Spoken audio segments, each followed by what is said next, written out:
Om Swastiastu, Om Awigenam Astu Namo Sidam, Om Anubadrah Kertawiyantu Iswata. Semoga segala pikiran yang baik datang dari segala arah. Sahabat Dharma, pada kesempatan ini bertemu lagi dengan program Salaka Dharma Bimas Hindu Provinsi Banten. Pada kesempatan ini kami akan menyampaikan pesan Dharma dengan judul Dana Punya.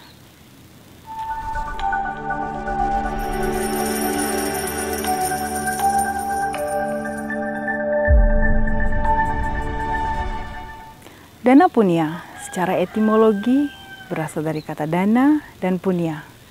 Dana berarti pemberian, sedekah, sumbangan.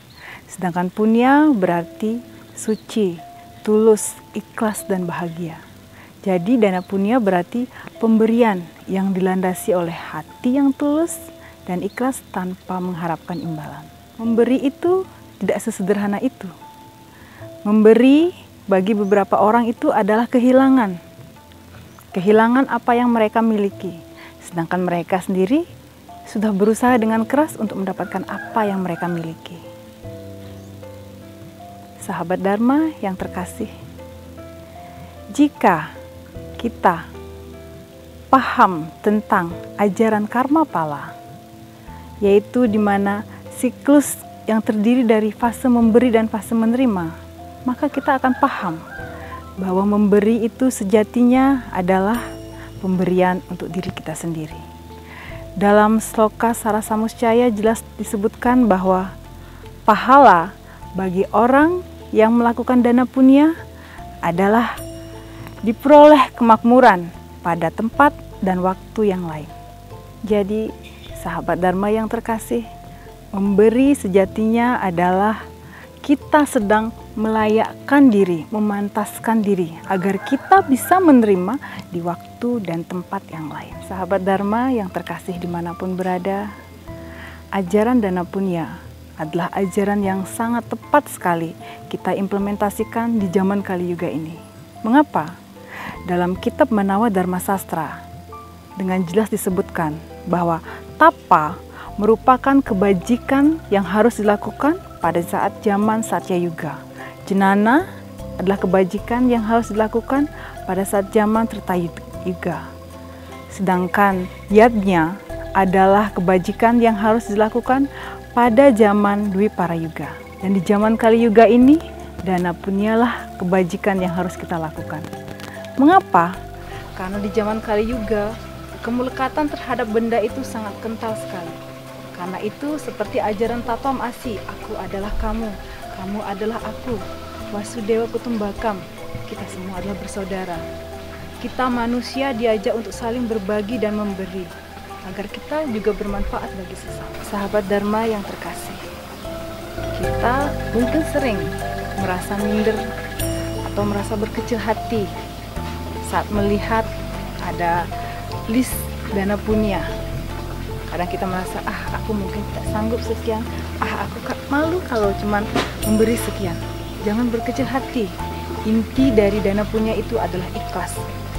Dalam sloka suci Sarasamuscaya jelas tertulis bahwa pahala dari si pemberi dana punya tidak tergantung oleh besar kecilnya atau jumlah yang diberikan, tapi dari ikhlas atau tidak ikhlasnya si pemberi kala itu.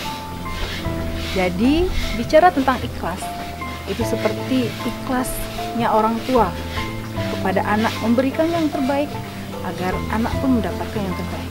Seperti matahari yang selalu menyinari bumi, selalu memberi tanpa meminta. Itulah ikhlas. Jika saya analogkan dengan hitungan matematika, jika kita memberi dengan mengharap kembali, itu seperti 1 dibagi 1. Hasilnya tetap 1. Tidak bertambah, tidak berkurang. Jika kita memberi dengan mengharapkan untung di kemudian hari, itu seperti 1 bagi 2. Hasilnya setengah, tambah sedikit bukan? Tapi sahabat Dharma, jika kita memberi dengan keikhlasan, dengan ketulusan, tanpa pamrih atau 0, itu adalah 1 dibagi 0. Dalam hitungan matematika, itu nilainya adalah tidak terbatas. atau tidak terdefinisikan. Seperti itulah kekuatan ikhlas. Jadi inti dari ajaran Dana Punya adalah ikhlas. Sahabat Dharma yang berbahagia dimanapun berada. Di dalam kitab suci Manawa Dharma Sastra dituliskan bahwa harta yang diperoleh meskipun dengan hukum Dharma, bila tidak disedekahkan atau dipunyakan, maka akan terjatuh ke dalam kawah neraka. Jadi sebenarnya Dana Punya itu adalah penyucian terhadap harta kita. Sahabat Dharma, inti dari Dana Punya adalah ikhlas. Itu yang paling penting. Demikianlah pesan Dharma dari kami. Semoga kita dapat memetik manfaat dari apa yang telah kami sampaikan. Jika ada yang kurang berkenan, kami mohon maaf. Untuk penutup, saya akhiri dengan para Santi. Om Santi, Santi, Santi.